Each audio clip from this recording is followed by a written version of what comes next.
Hi. Hello, welcome to the Reloading Podcast here in the Firearms Radio Network. I want to take time to thank Jake and Ryan over at Patriot Patch Company for all of their awesome work, including the new January patch of the month. They are the bandwidth sponsor of this fine program. Fine is a relative term. You can define it however you need to. For all of their awesome work, including the new January. Their work is so awesome, it created an echo through time and space. What do you think of that? No, actually, other channel. So anyway, also want to take time to thank Sean and the gang over at Firearms Radio Network for letting us hang out week after week and do this lovely thing. So first day back after the long holiday. So we tried to get together last week, and unfortunately I was sick all week with the man flu. So you know how that goes. Yeah. So you had a cold? Yeah, something like that. So, yeah, and you think the voice is gravelly normally. It was really bad. Plus, I couldn't talk for more than 5 seconds without coughing, so that wouldn't have made a very entertaining podcast. So that's why we waited till tonight. So sorry for everybody having to wait a little longer, but the good news is this will get edited and posted pretty quick. So who's that strange voice I just heard? Who's that? Jason, accent? Yes, I do. I've been on. Holy crap! Jeremy's out of the swamp. Yeah. Still wet behind the ears, though. Yeah.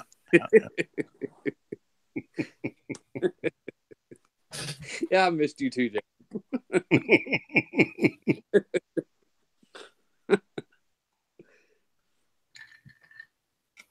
So, Jeremy, what are you up to? Man, just life. Life has gotten in the way. But been doing some hunting with the daughters. Of course, it's been deer season, so my oldest took a pretty good little buck with her reloads that she does for a 243, which is a Hornady 100 grain Boattail saw point interlock over 78-28, and she put it in the bread basket and it ran maybe 20 yards and dropped over. So I love that load for her rifle. She does it justice for sure. And then took my youngest hunting for the first time ever, deer hunting. And some of the listeners might be actually interested in this. She had just turned 8, like a week or two prior to the season, and she wanted to shoot her first deer. She's an extremely, extremely small girl. I mean, I think she's 8. She just now hit 45, 46 pounds. I mean, really small girl. And either way, I did a reduced recoil load for her for deer season. And for the listeners that haven't heard me before, I'm in Arkansas. So not huge deer, but not small deer. I mean, about a good medium-sized whitetail. Either way, I used a 85 grain nozzle partition under reduced recoil load of Hodgdon 4895 in 243 as well. And that was a single shot CVA Hunter rifle. So a fairly short barrel. And the load is actually, since it's a reduced recoil, it's under the minimum load that they suggest for 48.95. I took the max, you multiply it by 60%, and that's where you start at. Either way, we did that at the range. I found a good load for her, and she had a nice soft shooting load. She shot a doe, and the doe maybe ran in 15 yards and dropped dead. So So she got her first deer using that reduced recoil load. So anybody, if you have any question about reduced recoil loads, just let me know. If you got a young kid going hunting or trying to get them into hunting, it's a good little load. And the reason why I went with the Nosler partitions is because they are great at opening up at reduced velocities. And this one, it put a little pinhole on the exit. The exit was about the size of my fist. I mean, it left a good little hole. So, but that deer didn't go not even 20 yards. So that's all I've been up to is keep my girls shooting and taking them deer hunting. My like I said, my youngest wanted to take her first deer ever, and she was successful. So it was a good season. Awesome. That is so cool that you got to do that with all of your daughters now, and especially with all the work and effort you put in with the youngest one, getting her comfortable to shoot, and then she had the opportunity to not only see one but harvest one. That's just an awesome. Oh yeah, the look on her face was, I mean, worth all the time and energy and money spent trying to get her a load. And up until that morning, she had never shot a 243, and I was always hesitant because she's a really small girl, and I was afraid that she might get bit by the recoil, and get recoil shy. But up until then, I had her practicing on just some plinking loads of 223, and I mean, she was hitting 6-inch balloons, that I had blown up and stuck on targets. Selling those out at 300 yards with the 223. So I was like, yeah, you shouldn't have a problem with the 243. I mean, she was, I figured she'd miss the first one I told her to shoot at 300. No, she proved old dad wrong. She popped all three of them real quick. That's nice. So I told my oldest, I said, you better watch out. I said, she's a better shot than you were at her age. So it's been fun, though.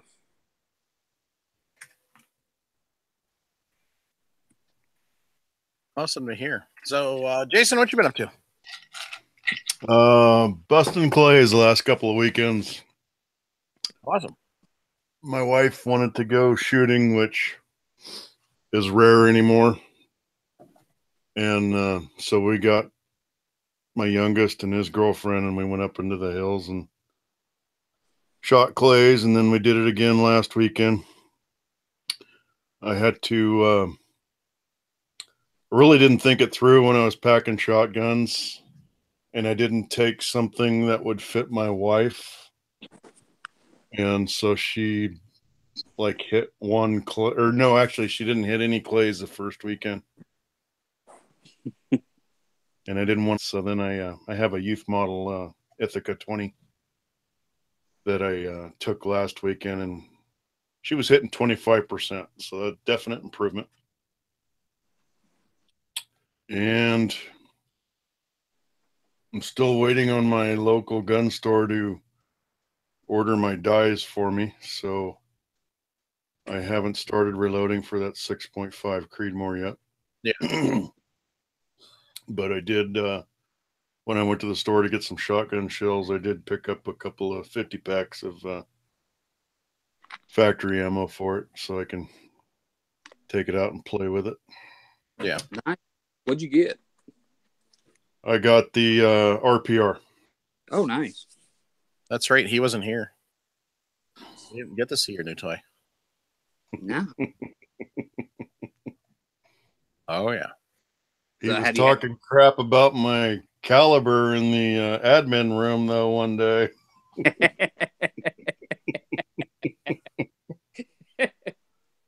Well, yeah. If you can't shoot, just get a 6.5 Creedmoor.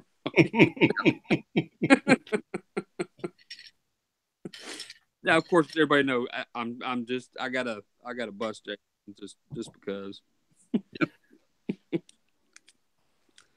So, Jeremy, Jacob Whiteley wants to know: are the deer bigger than the German Shepherd-sized deer of Texas? Oh yeah. They're a lot bigger than Texas deer. Texas deer, I Yeah. call them luggage deer. You shoot them and you can carry them out. Florida deer about the same way. Yeah. But yeah, Arkansas, actually, I shot one 3 years ago. It was an 8-point, and he tipped the scales about 200 pounds. Nice. So I shot a 3.5-year-old this year, and he was every bit of 160, 170. Yeah. That's a good sized deer. Yeah, they get decent size down here in Arkansas. A lot of acorns. Yeah. So we got quite a few people hanging out in the chat room. We got Marine Tanker 87, Steve Crawford, Jerry DM, Stephen Douglas, Steve Crawford, Derek Circus, and Deer Elk 4x4, who has too much blood in his alcohol system. Well, Jacob Whiteley and Benjamin Kessler. So, and Jacob says, thanks for pronouncing the last name correctly. Rare occasion. Every once in a while I get him right. So, I was looking at that. I wonder if people see that and just call him Whitey, if that's what happens, or Whitley. I could see Whitley a lot. Skip that first E. All right. Yeah. It's a secret. You wouldn't understand. You don't have them in Arkansas. If you can understand it, I can. Uh-huh. That's true. Now, Jim might have issues, his age and technology and everything. Yeah. Well, he's right now. He's having issues finding a gun range. So.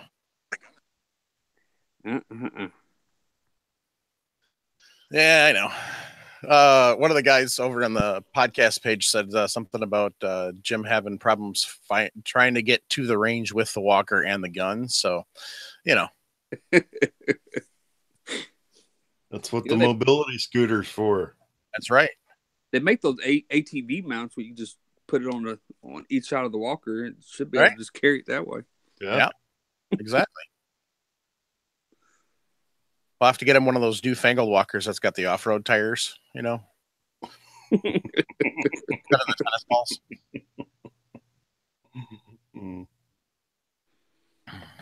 Oh, and Tony Sirocco shows up. So they want to know whose fault it was. I said it's everybody's fault. So, most people said it was Jim's or mine. So, although Steve Crawford did throw you under the bus, Jason. So that was nice. What did he do? He said it could be Jason. So they were trying to figure out whose fault it was for us starting late. So, well, it was my fault. I wasn't going to throw you under the bus, but. Yeah.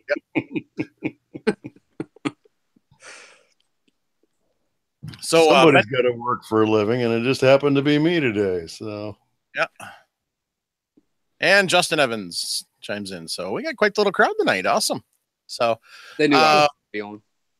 Yeah, exactly. The once every 4 months appearance of Jeremy, we got to make sure everybody shows up for it.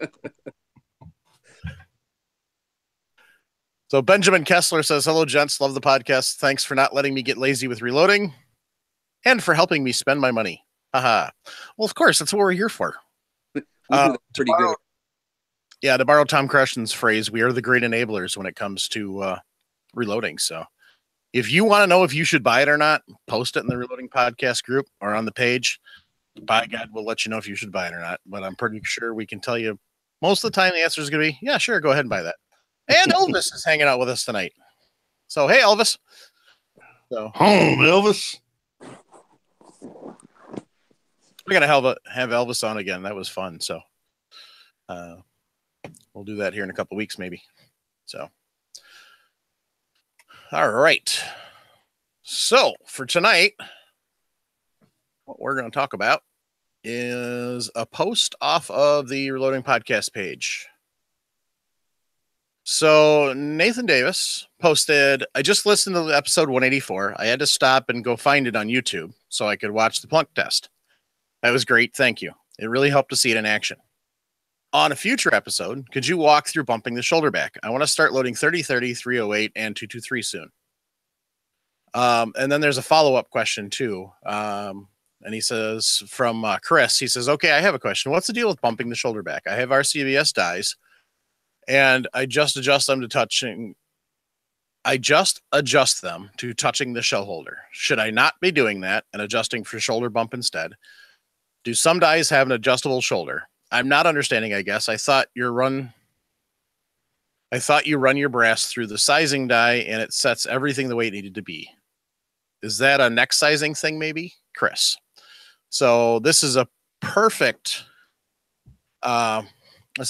opportunity to have this question since Jeremy's on, and Jeremy's kind of the one that's been leading the charge for bumping the shoulder back and everything. And Jeremy, I know you don't have video, but I'm working on getting some body dies for myself, and then I can shoot some video for it.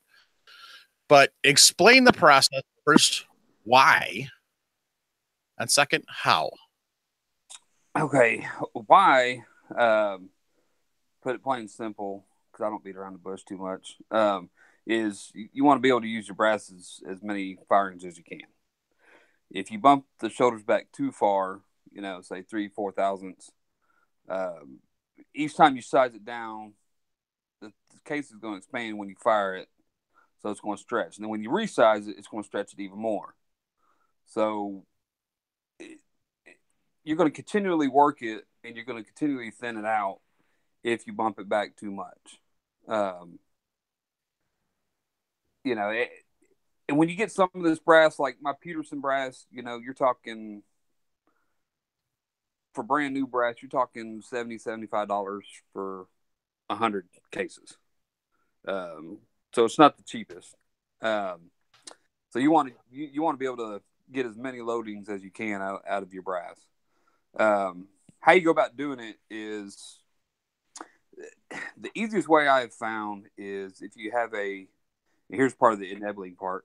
If you have a Hornady bullet comparator, what I do is actually, let's say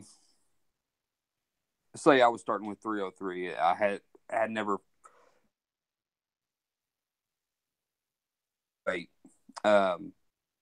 let's say I just get started in. What I would do is I would take the Hornady bullet comparator. I would find one of the inserts that slipped over the neck halfway down the shoulder. Okay. And I would measure. I tend to overdo it, but I like as much data as I can get. I would measure 10 cases, find out my average case expansion of Fireporn brass. Let's say from new brass, you had new brass, or not new brass, but some you shot through the rifle. Now you want to start reloading for it. Take it, measure halfway down, measure 10 cases or so, get an average of case expansion. And what you do is you start with your die out, and you slowly turn the resizing die in, and you keep running the case up, take it out, measure it. If it hadn't bumped anything, then you screwed in, another quarter turn or whatever. You could tell when you aren't sizing the brass and when you are. So what you want to do is do it nice and slow, and you keep running the case up in there. Keep running. After every time you run the case up there, you measure to see if you bumped it back. Well, once you get to where you're bumping it back, then you go ahead and lock your die down. Now, depending on if I'm reloading for match, for F-class, or if I'm reloading for hunting, for F-class, I tend to bump the shoulder back 0.0005 inches. So I just barely kiss the shoulder back, so I don't hardly have any bumping of the shoulder. With my hunting rounds, I tend to bump the shoulder back 0.003 of an inch, just so I know for a fact that next round is going to chamber if I need to do a follow-up shot.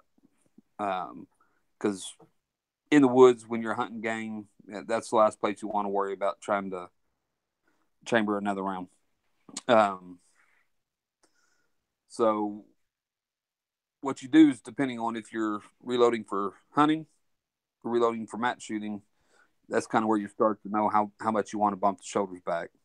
But you just keep running the case up there, keep slowly screwing in your die until you get the case bump that you want, and then you lock that die in. I have found that I have had an easier time bumping the shoulder back using a body die, the Redding body die, just because you don't have to worry about the expander ball, you don't have to worry about the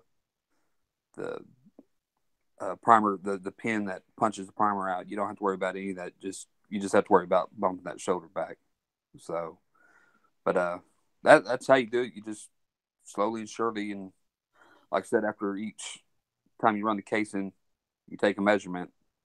If it's still the same, then you screw it in a little bit more and a little bit more until you get it to where you need it, whether it's for match shooting or whether it's for hunting. So those are the only two guidelines I go by for hunting and F classes. F class, I don't bump the shoulder back as much. Hunting, I bump the shoulder back 0.003 of an inch just to make sure I get a good cycle if I need to do a follow-up shot. So.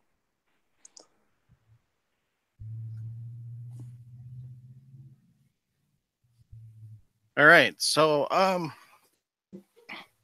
sorry, I was looking for my comparator and I found it, but now my caliper's upstairs with my kid using working. So,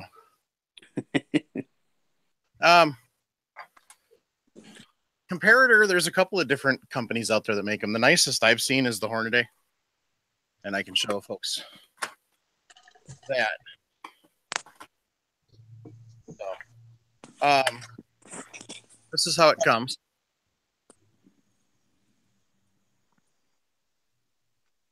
Pay no attention to the wife yelling at the kids in the background. So this is how it comes. Its primary function is for measuring completed rounds. However, we find it works better for all sorts of stuff too. So, Jason, where's your setup? Your RCBS one? Because that'd be another cool thing for people to see.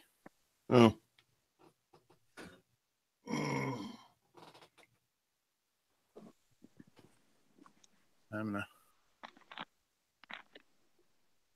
So do you have a piece of brass that you could show them kind of how that one works there? And I'm going to go run my calipers quick while you're doing that. Don't measure the cat. They won't like it very much. What am I measuring? What are we? Just kind of show them using the setup you've got there, how you would measure the overall length and maybe possibly how you could measure the shoulder on that. I cannot measure the shoulder on this. Can't? Okay. And overall length, I bet there's a way, but I don't know what it is. Okay.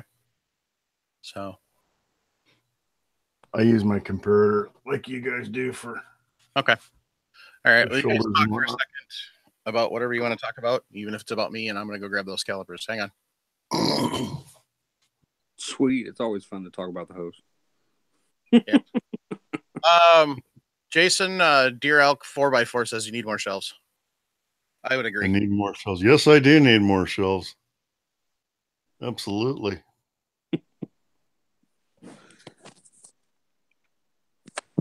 Oh, yeah, I need more shelves too, but I already got a parachute table that I reload on. I'm running out of garage. Actually, speaking of shelves, me and my wife were talking about the next house we're going to build, which hopefully will be here the next year or two. She's actually going to build me on the house a joined room that's off the garage, but it's going to have central heating and air, and that's going to be my reloading room. Nice. I'm going to have the whole room to myself, and it's going to be the size of a large bedroom or so. So I was like, sweet. Now I won't have to freeze during the winter or burn my tail off during the summer. Right. Yeah, exactly. Be out there sweating like crazy.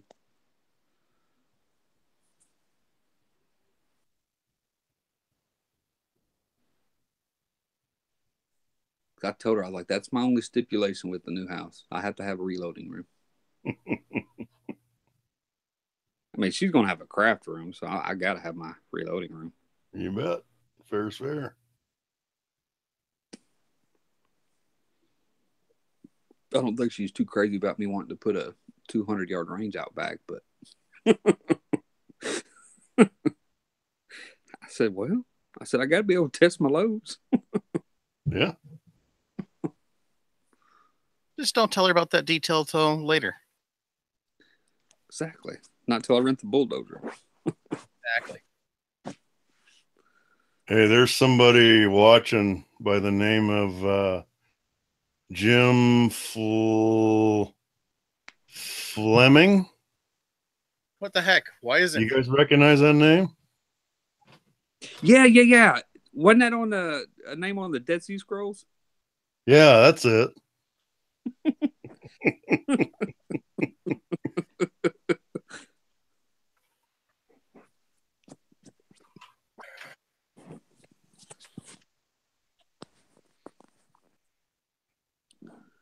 Did you find them? Yeah, I got it. So. So. All right. Calipers. Cheap ones. But calipers nonetheless.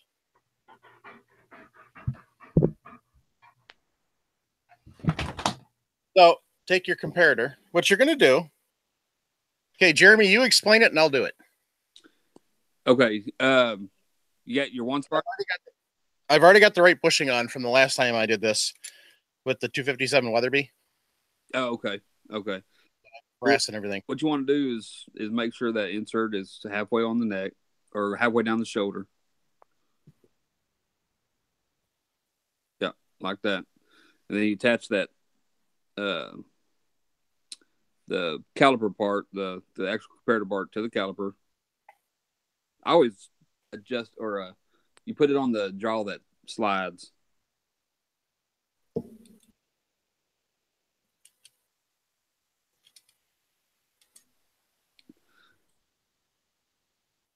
And then, of course, once you do that, you'll zero it out.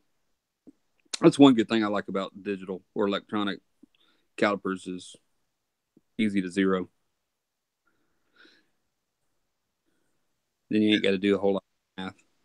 Mike, are you able to lock the camera on you? Yeah, I did. While Jeremy talks? Yep, I did. Thank you. And then there we go.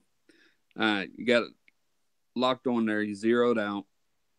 And then one of the things you want to do, folks, when you're doing this is leave it a little loose till you squeeze it together and then go ahead and anchor it down. Yeah. Because otherwise this will kick and it'll go sideways and then you won't have an accurate. So. And then it's just a matter of putting your piece of brass in there and measuring where it touches the shoulders at.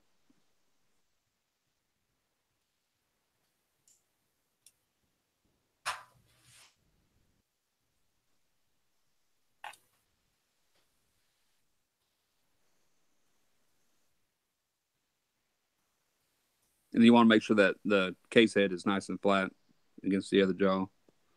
Yep.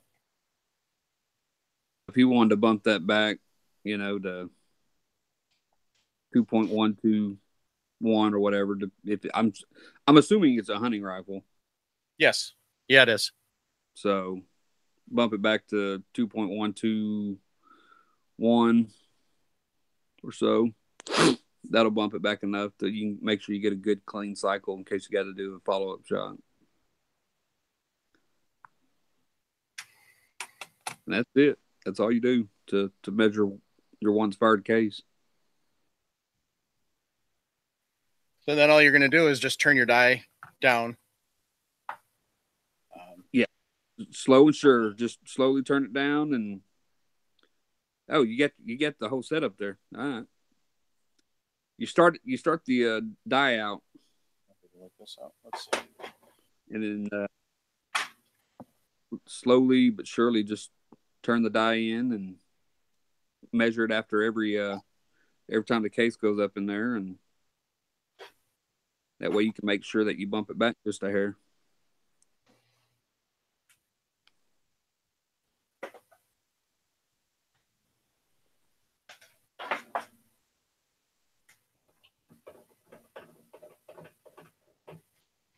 And Jeremy, you said a hair is 3/1000ths of an inch? Well, literally a hair is 3/1000ths of an inch, except for you, Jason. Yeah, I mean, if you want to do F class or if you want to do hunting, I mean, if you want to do F class shooting, a hair, bump it back 1/1000th of an inch, 0.001. Hunting, I like to do 3/1000ths of an inch, just to make sure, like I said, to make sure that next round is going to cycle, just in case I have to do a follow up shot. Right. Haven't had to do one yet, but I'm sure it'll come at some point. So Deer Elk 4x4 is the comparator cartridge specific? No, it's not. No, if you get the full bullet comparator set, there's so many inserts in there that, I mean, you could probably find one in there for 22 Hornet all the way up to, whatever, 375 Chi-Tech or whatever.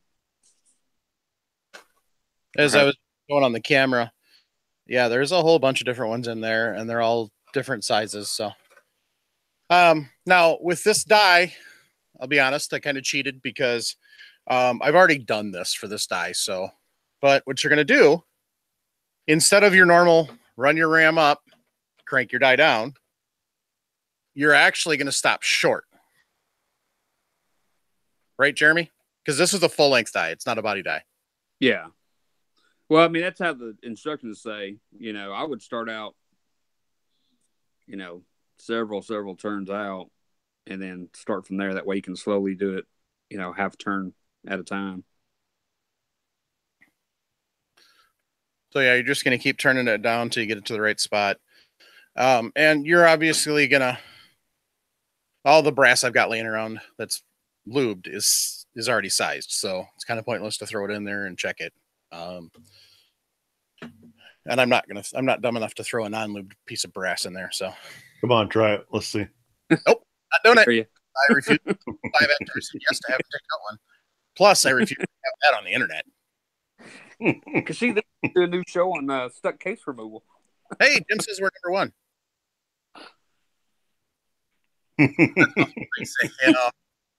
Jim, that's so sweet.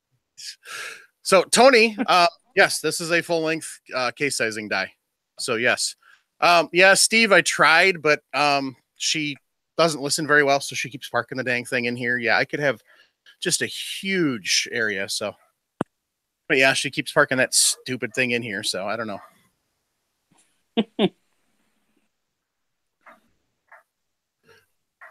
Now the dogs are awake. Awesome. So, yeah, you just get it down to where you want to get it. And once you get it to that size where you get that exact pushback on the shoulder, then you're all set. Somebody had asked me once about taking the decapping or the decapping pin out when you're doing this. I don't recommend that personally from experience because it does slightly change it. Just because of the way the brass is worked when you pull especially on like your standard decapping die, where the expander ball pulls back through, it does just a little bit. So, at least in my personal experience, Jeremy, I don't know if you've had a difference, but you also have body dies now, so that's a little different story. Yeah, that expander ball will stretch that brass. So I mean, it does make a difference.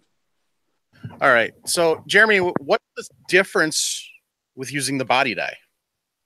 Well, the body die, there's first off, it reduces run out from what I've found,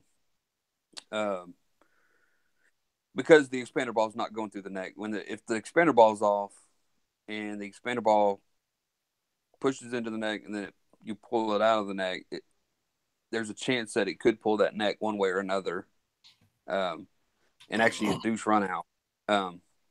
The body die doesn't have any of that. The body strictly sizes the shoulders almost all the way down to the case head. The body dies that I have and where I have them bumping, it's almost, I mean, it's a full body sizing. And then all I do is I use a Lee Collette neck die to size the neck, because it's a straight mandrel. There's no different shaped expander balls going through the case neck or anything like that. So I've actually been able to reduce my run out using the Redding body die and the Lee Collette neck die, and it's made a difference in my ammo. Now, what you use, Jason? Don't you use a body die on some stuff, or do you use bushing? Yeah, I use a body die on for 308. I'm going to try bushing for the 6.5 though, just to experiment with something different though. Yeah. You'll have to let us know how that goes. So, what I'm opening now is a present from one of the podcast listeners, Drew. So, when I was talking about the grip and pull about a month ago, I was talking about getting this to do comparison testing for pulling bullets, and he sent me one. So we'll see what happens with it. I'm going to shoot some video of it. Not using my webcam here, but I've got an actual camera that I'm going to set up. And so this is the pistol one, and different caliber setups. Basically what you do is you just put your shell holder in, you pull your die out, run your cartridge up, and you just take this, put it over the bullet and squeeze, and it's supposed to pull the bullet. So it's kind of like basically just a bullet pliers, but it's smooth on the inside. So theoretically you won't mar up the bullet. So I'll get to doing that the next couple of weeks, and we'll let everybody know what turns out. So that's one of the things that's coming up. So Jeremy, what's your next project? My next project is, since we're in the new year and taxes are getting ready to get filed, and we get our return pretty quick, I want to finish the 6.5 Grendel build. All I have left is barrel and BCG, and then of course when I order those, I'm gonna order all the reloading components from it. I'm gonna order from Brownells Sinclair. Go through the podcast,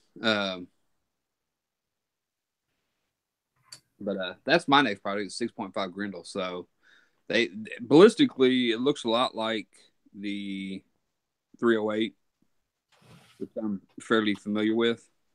Mm-hmm. So it shouldn't be, as far as shooting it wise and dialing it in, it shouldn't be too big of a difference. I mean, the bullets are going to be lighter weight, but the bullets same size in the 308. I should get better BC with the 264 diameter bullet. So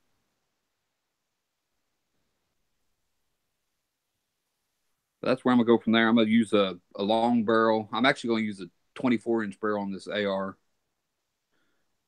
I'm gonna get so I'm gonna try to push it to its limits.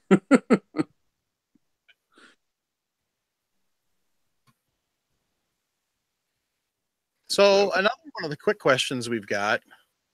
Gentleman's got a 30-06, and he's looking to push it out to distance. So his question was, other than when he starts getting into the actual loading, what can he do as a shooter to help? Practice, practice, practice, practice, practice, practice. Did I mention practice? That's going to be the biggest help, is just rounds down range. Okay. So, I mean, not getting into the reloading side of it, because there's a lot of stuff in the reloading side once you go down that rabbit hole. I'm sure Jason knows that quite well too. But once you start going down that precision reloading rabbit hole, it's a deep hole. But other than that, just putting rounds down range is going to be the biggest. Getting to know your rifle.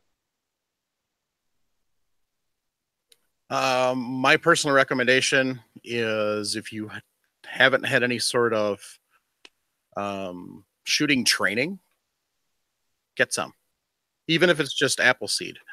Appleseed's actually kind of a huge thing, because it's going to teach you the steps to the shot, and it's going to help you take you out of the equation. And that's going to be your biggest challenge. Wouldn't you say, Jeremy, is going to be taking your mistakes out of the equation?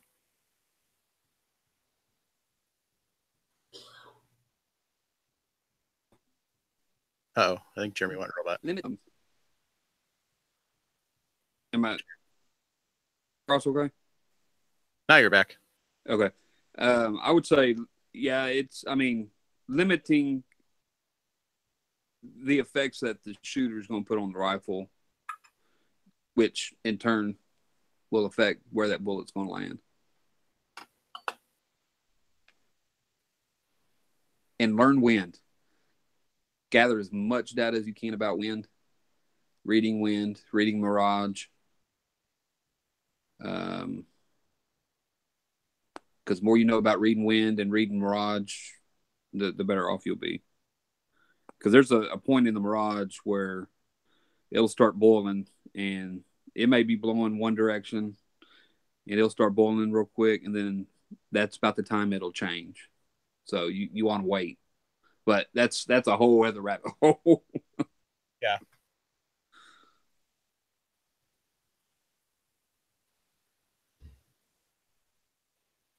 But yeah, I'd say that's the biggest thing, is just gathering data at the range, slowly working your way. You know, I don't know how far he's shot, but, you know, working your way, gathering data from 100 to however far, just putting rounds down range. So Steve Crawford wanted to know the name of the tool.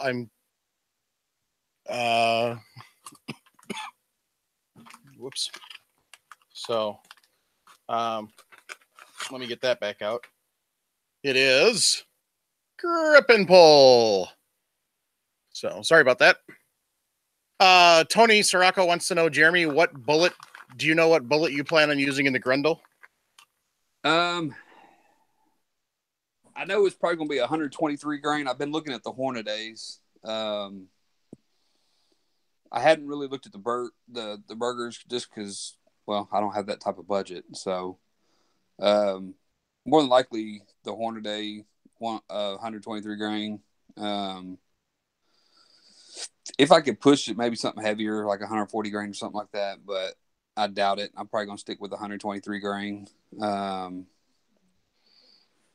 I don't know if Nosler, what kind of stuff Nosler has. I know if they have a partition in the 264 diameter bullet, which they should, that's small enough for that small of a case, then I'll probably use a partition for hunting wise. But just target shooting, I'll use the Hornadays. All right. And Tony, yeah, focus on basic principles, dry firing, and practice with a 22 long rifle. If you want to get good at long distance shooting, to get good at short distance shooting first. With a 22, great way to practice. It's inexpensive, reasonably, unless if you are super then 5.56 you can find almost as cheap. But you're just working on trying to get the shot in the same hole every single time. So, deer elk, this is the January patch of the month. So, let me take the hat off and give you a close up. So this is the Patriot Patch Company patch of the month for January. Stay frosty. It's a pretty sharp looking patch. Yeah. They knocked it out of the park again. So I was going to say, I'm glad you brought up 22. Generally, when I'm practicing for like my match shooting, I generally use a 223, and I'll shoot it after 600 yards. And actually, I'll use a lower velocity round or reload. That way, it forces me to stop, watch the wind, watch the mirage, watch the other environmentals. Like the trees blowing, how hard, how much are they moving? Are the branches moving a lot, or are they not? It forces me to slow down and actually think about every single shot before, and then of course I'll make my calls and stuff like that of where I crack the shot at. But the 223 has helped me out a lot too, and it's cheap to shoot. Yeah. So what about 100 yard, or what about shooting 22s at 100 yard, 22 long rifle? Obviously, you're not going to be able to use your bulk packs. First off, that's one of those things. When you're using a 22 to practice, don't use your bulk packs, because you may be making adjustments for what you think is you, and it's actually the ammunition. If you're going to use a 22 for practice, get the little better grade quality ammo, the little more consistent stuff. So you don't have to buy your top of the line, precision stuff, but definitely spend a little more on it. CCIs are always a good option for that. So, but Jeremy, do you think 100 yards would kind of start to get you a little bit with a 22? Oh yeah, because you're gonna have a good 45-inch drop at 100 yards, maybe more, maybe less. And I mean, if you got a slight breeze, it's gonna move that 22 bullet, especially if you're using like a 32 grain or 30 grain or 40 grain or something like that. It's going to move it. Okay. Yeah, because I know a lot of people have access to 100-yard range, but maybe not everybody has 300, 600. So that would be kind of the advantage of the 22 in that respect. Oh, definitely. One more quick question, Jeremy. Stephen Pope posted in the podcast page, when measuring case volume, what's an acceptable variance? I did some Norma 300 wind cases tonight, and they ranged from 93.3 grains of water to 93.8 grains of water. On case capacity, if I have enough cases, I'll put exactly like in his case. I would do 93.3 with 93.3. I mean I would group those together, and then so forth and so forth. If I don't have a whole lot of cases, then I might put like the 93.3 with the 93.4, but I wouldn't do any more than that. That's me. Some people do more than that. Some people do less. I mean, it just depends really on the shooter and how he wants to set it up. But I generally don't do any more than 0.1 grain of water. All right.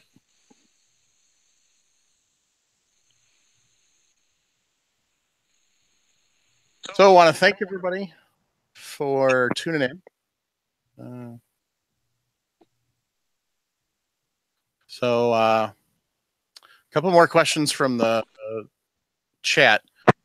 Eric wants to know, where should you sight in a rifle? What range? And then Deer 4x4 says, I just looked at Nosler, 100, 125, and 140 grain bullets for 6.5 Grendel. So I'd probably use 100. Yeah. As far as sighting in a rifle, that depends on what where you're planning on shooting.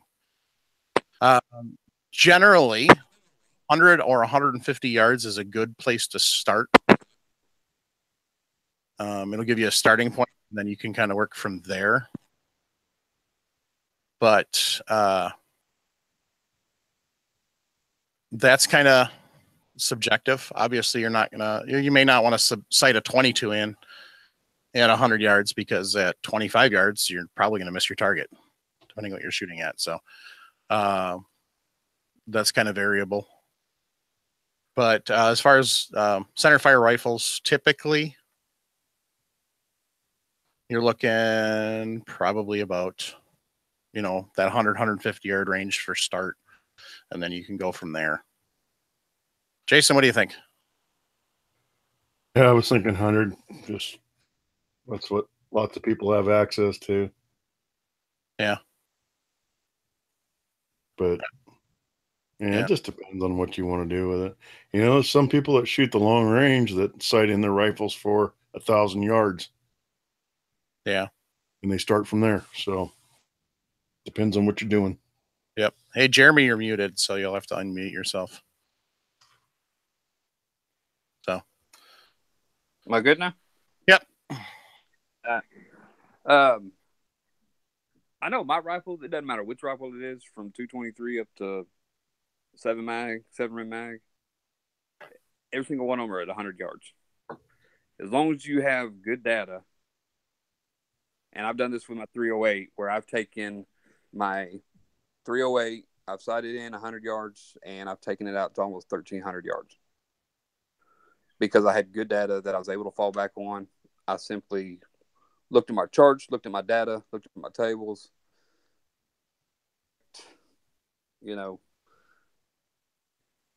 adjustments on my scope, and was able to make first round hits at 1,260 yards.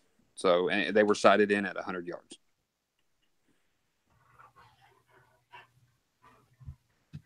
So it's just a matter of having the good data. I like 100 yards because there's not going to be a whole lot of environmental persuasion on it, as far as like wind and whatnot.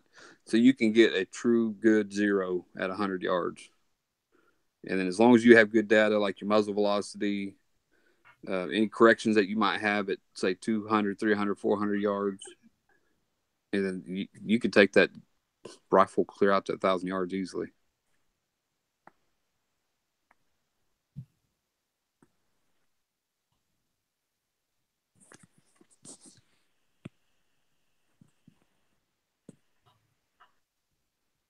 All right. Ready that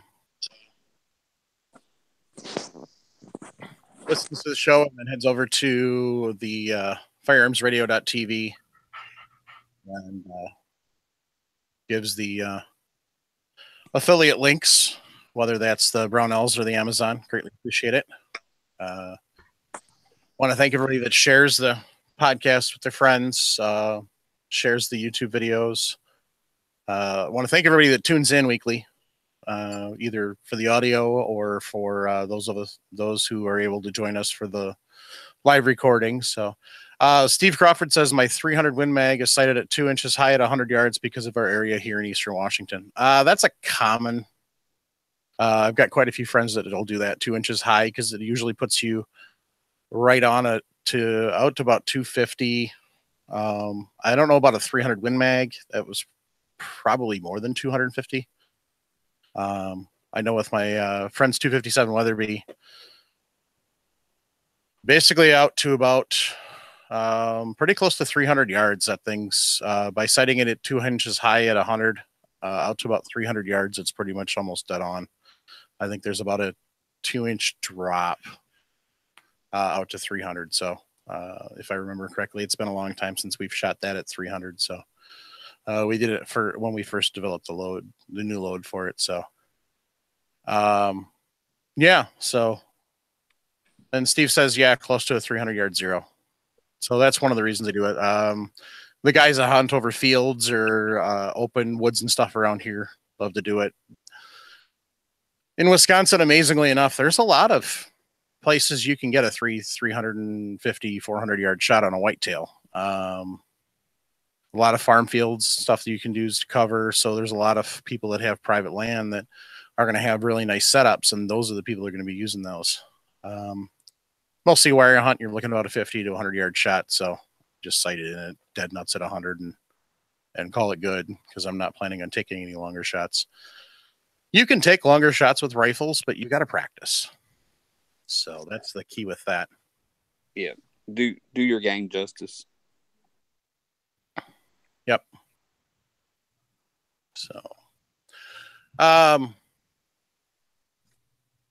for those of you who want to give us feedback, you can send us emails at reloadingpodcast@gmail.com. You can do Rusted during the show. And he wants to know, Mike, do we pay attention when the wife is yelling at you? Sure. So, FP Santos just popped in. He said, just missed it, but a quick note on sighting. I recently took a long-range 2-day course, and they recommend at 100 yards, as long as you have the correct data and take the wind into consideration. So, what did that sound like? I think that short little guy from Arkansas. You know. Yeah, and see, I'm used to dialing. Shooting F class. I do that all the time when I'm practicing too. I'm just used to dialing, so I have my data cards with me. I know if I'm gonna hunt somewhere, I know my furthest shot. I have it ranged, and so if a deer pops out here, I just dial it and boom. Yep. It all comes back to knowing your rifle. Exactly. So I want to thank everybody who continues to send us voicemails, emails, texts. Voicemails and texts, you can send it like Russ does to 608-467-0308. And that's our Google Voice number. We get a text message, you can leave a voicemail there too. And if you don't want it played on the air, then just say so. Otherwise, we usually play those on the air. So, Derek was actually the one that sent me the question about anything he can do to increase his range. So, Derek, while you're out there, you got any more questions for us on that one? So, because he said, been reloading about 6 months, 223-556, reaches. Wow. I haven't had a drop to drink. We'll figure on that one. I have recently purchased the items to reload my 30-06. I have a Savage bolt action. Good platform to start with. Using RCBS single stage. Want to get into long range. And he wanted to know anything he can do to increase his range. So anything bullet wise, Jeremy, for 30-06 that's going to benefit him. I know you shoot a 308, but you're shooting ballistically. You're shooting the same pill. You've just got it. The 30-06 has just got a little more powder behind it. Yeah. Depending on how far you want to go. I mean, if you want to go at 1,000 yards, I'd say anything from 175 grains up would be a good starting spot. I hadn't heard too much feedback about the Hornady ELD X or the M's. As far as how they look ballistically, but I would definitely keep the weight of the bullet up from 175 and heavier. I use 178 in my 308, so 306 should be able to push one of those out there pretty easily. But that's what I would do, especially if you want to go out there 1,000 range or further.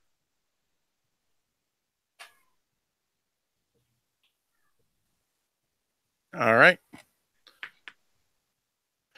folks. Well, on the audio, I will have the list of all of the Patreons. We do have quite a few new ones, and I haven't gotten, including a couple just this week. So, Deer Elk 4x4. You're damn right. I have too much blood in my alcohol system. start working on that right now. Oh, by the way, gang, just in case you weren't aware, let me show you where my beer cooler is. See this right here? This is getting it done proper. Beer cooler right here. Ice cold beer right there. Oh, and look, here's a bottle opener. See? Properly prepared. All right, so.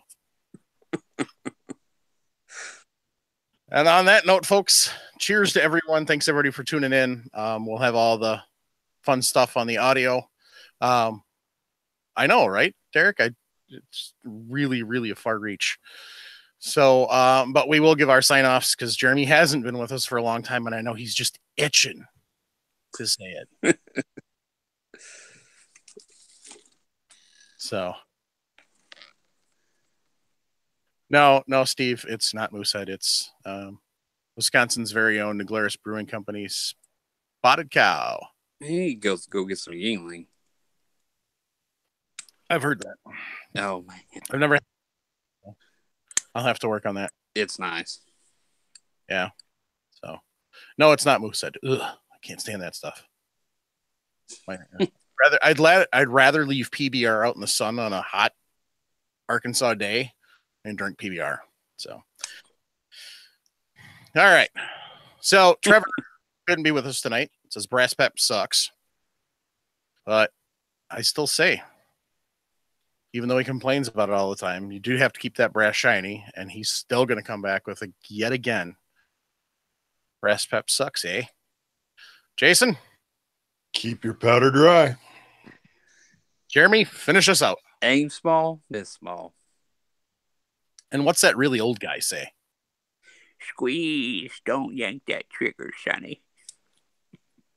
All right. Thanks, everyone. See y'all later.